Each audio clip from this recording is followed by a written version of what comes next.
顺带一提啊，早年时为了让自己戒骄戒躁稳扎稳打，给自己修行足够大的压力，李长寿从最开始计算渡天劫把握的时候，就厚颜无耻的按自己会渡9道劫来开始计算的。为什么说自己厚颜无耻呢？毕竟啊，9雷天劫是那些天才奇才的专属，而李长寿从来就不觉得自己是什么修道奇才，他只是把别人用在喘气的时间都用在了琢磨修行之事上罢了。哦，对了，还有一件事比较重要，先记下来。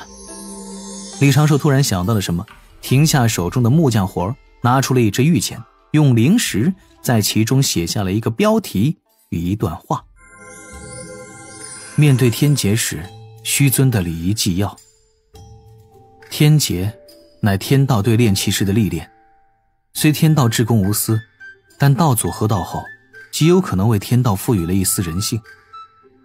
本着宁信其有，不信其无，不求有功，只求无过的原则，面对天劫时，需提醒自身，不可竖中指，不可破口大骂，不可心底数落天道如何，要反复告诉自己，天劫是给予自己的机缘，是风险与机遇并存的机会，是人人平等的基本劫难。先对天劫做个道揖。我要不要致感谢词？感谢百忙之中天道大人抽空来批。李长寿沉吟2声，继续用灵石书写着。仔细琢磨，虽然自身的实力和积累已经不错了，但渡劫的其他工作还是要细致的准备几番才行。果然，有了无为经也不能操之过急。4天的时间匆匆而过，李长寿在丹房中忙碌了3天半，剩下的半天时间用在了集合上。赶路时，16名真仙与他们11名弟子乘坐一团比较大的白云，各自都是老老实实的盘腿打坐。几位天仙独自乘坐几朵白云，在这朵白云上空飘着，隐隐呈现了守护的态势。忘情上人就在最前方的那朵莲花状的白云上，有师门高手庇护，确实是挺舒服的。李长寿坐在角落中，感受着天地间徐徐微风，灵时探查着周遭各处，指尖捏着2只纸人。身为真正的领队，有秦玄雅就坐在最前方，又换上了她最爱的那身火红色长裙，再加上精心准备的凤尾发饰，她再次宛若一朵盛开的火灵花，那般引人注目，那般骄傲不凡。身为假领队，李长寿就躲在最角落，打坐时略微眯着眼睛。身上的长袍虽然干净，但突出的讲究是一个普通，这长袍弟子们从百凡殿中都能领到。但是很明显，有秦玄雅并不想这一路都在前面独领风骚。平稳前行不过半个时辰，有秦玄雅就姿态优雅的慢慢起身，背着大剑走到李长寿身侧的那大片空云上。长寿师兄，我可以坐在这儿吗？你坐就是了呗，隔一会儿就换地方。啊，有秦师妹说哪里的话，请。李长寿含笑应了一句，但手指却指了一个稍远的位置。有秦玄雅轻轻颔首，略微提起裙摆，盘腿坐下，动作依然十分优雅。而李长寿的目光却不经意间的在他双手划过，有秦玄雅的手上多了一副与长裙不太搭配的厚手套。倒也是有心了。长寿师兄，你我今日担领队之责，接下来当一同协力，守好咱们渡仙门的威名。有秦师妹说的对。长寿师兄，长老令先前嘱咐，稍后几位门内天仙长辈要去主台，咱们要去的是观礼台，这期间容易出乱子，咱们要小心盯着。有秦师妹说的不错。长寿师兄，这几年修行顺利吗？有秦师妹讲的非常……修行的还可以，也算挺顺利的。李长寿含笑回着，心底默默加了一句，也是多亏了有毒师妹您一直被罚闭门思过。有秦玄雅抿了抿薄唇，一时间也找不到新的话题，但还努力的想继续往下聊。可惜他的人生经历绝大多数都是在修行，总不能现场背一段道经吧。或许是看他思索的太艰难，李长寿主动开口，先养些精神吧，稍后有秦师妹你还要担起重责。有秦玄雅点着头，依言闭目养神，抿着的嘴唇也放松了下来，恢复了一贯的清冷。连带着因为李长寿的这句话，前面那些暗中观察他们两个的年轻弟子也对李长寿的自知之明颇感舒适。飞了2个时辰，距离东海之滨还有不短的距离，渡仙门一行人就遇到了7、8支仙门代表队。为了应对东海龙宫这次的大会邀请，收到请柬的各家仙门暗中商议好了诸多事宜。比如这次各家的队伍规模都是派弟子10余，真仙10余，总数30人左右。这会显得他们人族炼气士对这次荡妖大会并没有那么重视，不过是给龙宫一点面子，才会过来勉强参与。再比如大会切磋都要点到为止，尽量避免见血光。平日里仙门有积怨也要暂时压一压，不能让他们龙族白看笑话。类似的约定还有很多。这些仙门定下的这些约定的主要目的就是让人族炼气士不在龙族面前丢尽面皮，彰显出如今天地主角的气度。这其中有一条略微奇怪的约定，各仙门派出的年轻弟子都必须循150岁之下。为何如此呢？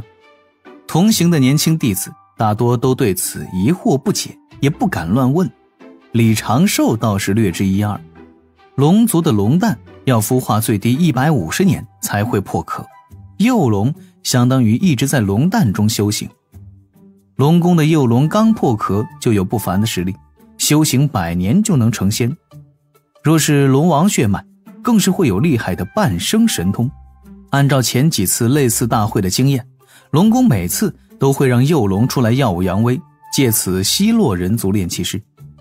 各派年轻弟子要是在150岁之下对上这些幼龙，赢了自是技高一筹，仙门欢喜，输了也不算是折损面皮。人族的气运汇聚在南赡部洲，而人族炼气士的高手聚集在中神州。若东胜神州的仙门在龙宫面前抬不起头来，也会遭到中神州那些大宗门责难。所以东周众仙门才会如此在乎面皮2字。临近东海之滨时，空中飘满了一朵朵仙光缭绕的白云。东胜神州上的仙门数量虽然多不胜数，够资格接到龙宫邀请的也只有不到100家。但是龙宫这次为了划清东海的边界，不只是邀请了如同渡仙门这般底蕴深厚的3教仙宗，还邀请了东海边缘这漫长狭窄区域内的大大小小众仙门。这就导致了哪怕一家仙门只出30人，赴会者依然是数量众多。临近大会之地的天空有点堵云。渡仙门众门人弟子此时已经起身，有秦玄雅也回到了最初的位置，随时听前面师叔师伯们的指令。李长寿并未多看周遭，只是静静地站在角落，眼观鼻，耳听心。前方有弟子赞叹，不愧是龙宫举办的荡妖大会，当真是万仙来会，十分的气派。各家总归也是要给龙宫这般颜面的，毕竟是远古3大族嘛。有位男仙转身斥责，慎言，多看，莫要在别人家地头数人跟脚，这容易犯忌讳。是，弟子失言，师伯勿怪。又一女弟子突然道，那边就是此次大会之地吗？众人循着他所指的方向看去，顿时发出了一声声赞叹。李长寿也瞧着天边望了一眼，忍不住挑了挑眉头。好好气派呀，好阵法。在东南方向，离着他们不知道还有多远的海面，矗立着一根巨大无比的水龙卷。这根水龙卷宛若一根莲花的长茎，将巨量海水运到空中，摊作了一面硕大的水莲台。水龙卷被先例固定，屹立不动。上方水莲台平稳宽阔，周遭云雾弥漫，宛若海上仙境。那里便是荡妖大会的主场地。门内一位真仙笑着调侃：龙宫在搞这种大场面时，当真从未让人失望过。李长寿闻言也轻笑了一声，瞧了一眼在几位女仙旁站着的九九师叔。这一路上，九九师叔像是变了一个人一样，无比的文静，不仅不去触碰腰间的小葫芦，话都不敢多说。毕竟他师尊大人就在他头顶呢。不得不说，这种模样的小师叔还真的是乖巧喜人。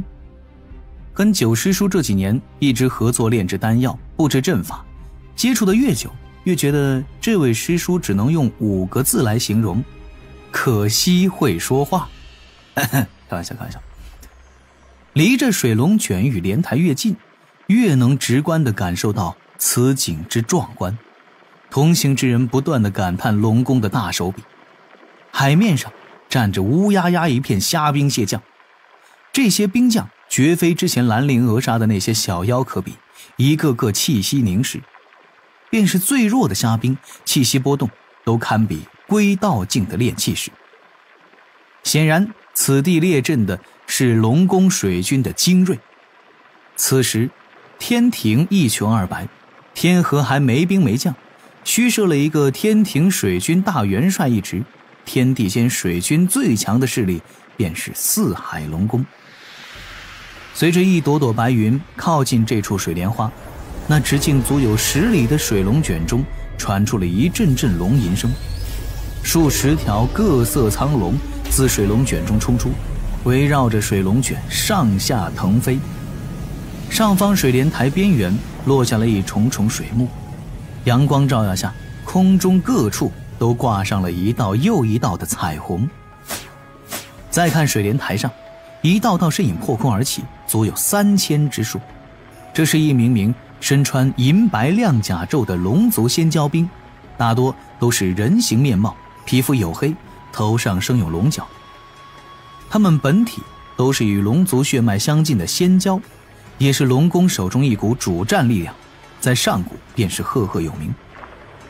这3000仙蛟围绕水莲台均匀分布，他们负责维持此次荡妖大会的秩序。仙蛟兵悬空站定之后，便各自散发出气势，竟是清一色的真仙境修为，场面顿时更为壮观，对人族炼气士也产生了颇大的冲击。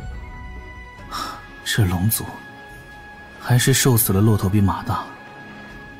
不可交恶，也不必交善，最好不要跟他们染上因果。李长寿如此思索着，前方一位师姐问：龙宫对这次大会这般重视吗？龙宫就喜欢搞这些假把式，宣扬威风。其实谁不知道如今龙族的困境？听闻困境2字，李长寿想得更多一些。从龙族如今的表现来看，龙族这个昔日的天地霸主还是挺不甘寂寞的。看看现在如此要强，依然称得上是强盛的龙族。再想想封神之后谨小慎微的天庭施予工具。天庭强盛后，龙族略微违背了天条，下错了几分毫的雨就要被斩，而龙肝凤髓成为玉帝长品的仙瑶。这远古3巨头在封神前后到底经历了些什么悲剧？李长寿的心底一阵感慨，又坚定了不到大罗不外出闯荡的道心。封神大劫虽然还远，但自己现在就必须开始早做准备了。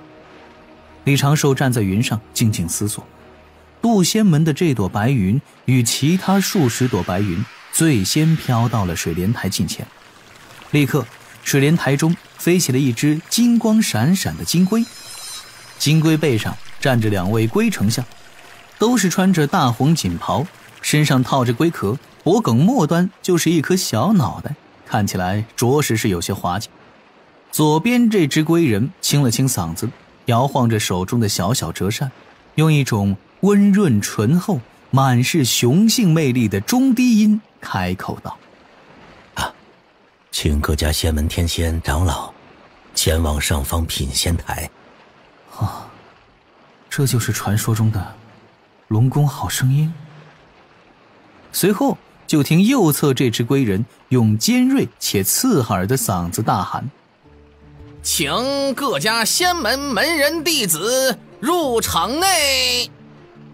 4周观礼台上已备好桌椅瓜果，美食佳酿。东神州排名靠前的仙门都有牌子，看仔细喽，不识字可以找那些侍女问。排名靠后的仙门没牌子立着的，就自己去后面随便找地方坐。像极了人族俗世青楼中的同姓职工。安静了一路的九九忍不住捂嘴笑出声。渡仙门众人也是被这2只龟仙逗得一乐，龟戏真多呀。渡仙门的众人自然不用担心自己没有座位，不仅如此，他们的座位还是在最靠前的这一环。当下忘情上人和几位天仙长老飞去空中的高台，门内16位真仙自行护在了众弟子身周，他们舍了白云，朝着渡仙门的座位区域飞去，完全没有李长寿和有秦玄雅这2个领队什么事儿。各家仙门此前商量着，各自派30人过来，龙宫显然是知道了这件事，在每个仙门的入座区仅仅准备了25只蒲团、25只矮桌，瓜果茶点也都只是备了25份。不过这也是好事，几位女弟子拿出蒲团凑了2桌，也就如此混过去了。倒是那些小仙门待遇颇为寒酸，只是一排石头蒲团，矮桌都没有，更不用说什么美酒鲜果了。李长寿坐在渡仙门座位区边角的位置，身边站着服侍渡仙门众人的几位棒女之一。他目光扫过面前的瓜果美酒，心底轻疑了一声，拿起了一只水晶葡萄，在面前打量了2眼，随手扔到了口中。一旁容貌不错的棒女顿时掩口轻笑，并未多说什么，偷偷地打量着李长寿。很快李长寿张口打了个嗝，心底已然确认了这是何物。